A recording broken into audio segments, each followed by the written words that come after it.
From the News Channel 5 Network, this is Inside Politics. Hello, everyone. I'm News Channel 5's political analyst, Pat Nolan. Welcome to Inside Politics. Democrats are few in number in the 109th General Assembly, but that doesn't mean they have nothing to say about what's going on the Hill this session.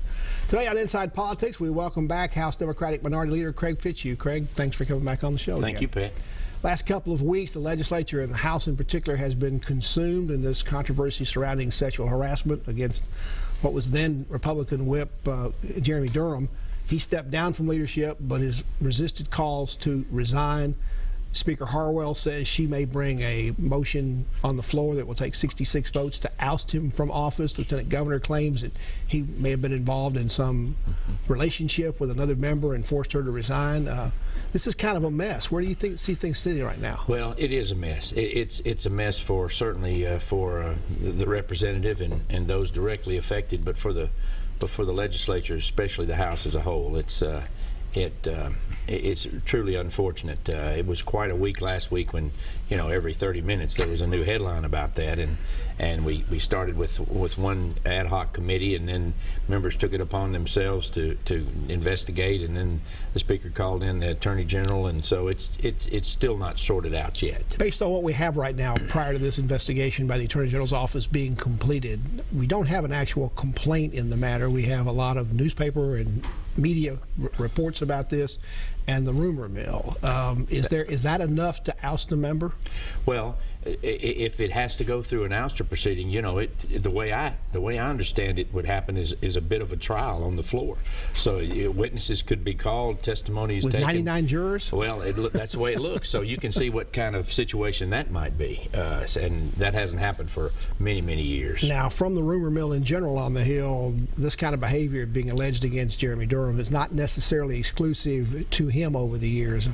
How can you assure the public that the General Assembly doesn't act more like a college fraternity house than it does a legislative body? Well, that's part of the problem. We have rules, and if they're followed, I think they will work.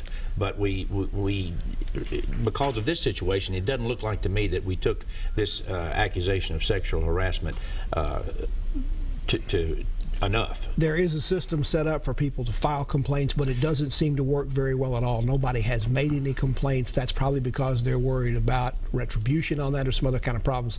This system's been in place for 19 years. Why is it taking so long for this to be looked at to see that it ought to work and work better?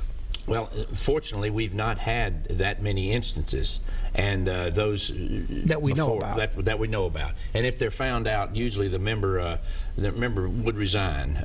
But you know, the fact of the matter is, sexual harassment is serious, and we had enough of a complaint made to a members of leadership that we need to investigate it as soon as possible. Your state party chair actually said that based on what she and other Democrats think the leadership knew about this, they ought to all step down from their post. That's not going to happen, but do you support what she says? Well, that's mighty strong, but I'll tell you this, that you just can't sort of push that under the rug. We need to, we need to ask the questions. What did people know, and when did they know it? And because it's a serious allegation. Speaker Harwell says she is trying to begin a culture change up on the Hill. What role do the Democrats play in helping her do that, if that's indeed what's needed? Well, I think we understand the seriousness of those situations, and we try to follow the rules about that, and we would certainly be open to having hearings or having discussion about this to make sure that we meet the problem, because obviously it didn't happen this time. She's got an outside group she's bringing in to look at what would be the right policies and procedures, but it looks like a tough task. How do you put together a system like this that protects both the victim and the accused, especially in terms of transparency? Well, we're in public service now. So a member's life is generally open to public inspection. So we have to make sure that we hold ourselves to those very high standards. And I think we need to relook and make sure that we don't require a written complaint or something with a name on it. If there are serious allegations made of some type of sexual harassment, they need to immediately be looked into. There is a Democrat in your caucus, Joe Armstrong from Knoxville, who's facing some serious federal charges on fraud involving the passage that he was involved with passing a cigarette tax bill. He stepped down from his leadership post. He has not stepped down from his position. How is what he's dealing with different from Durham? Why shouldn't Joe Armstrong step down? Well, he has a problem, according to what's been charged, with not paying enough taxes. And he also has been charged by the federal government, and he has the constitutional right of innocent until proven guilty. But isn't Durham innocent until proven guilty as well? He's not even charged with anything. Well, yes, but it's a different standard when you're accused of sexual harassment against someone that you work with. Now, Governor Haslam came and spoke to you in the State of the State budget address earlier this week. He did not mention this situation at all, although he has commented about it to some degree to reporters.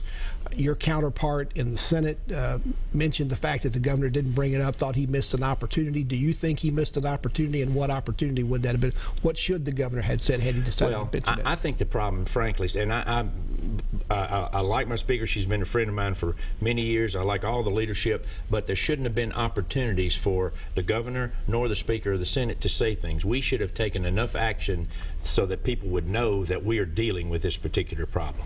We're talking with Democratic leader in the House, Craig Fitzhugh, back to continue our conversation with him on more than just the Durham affair after this break.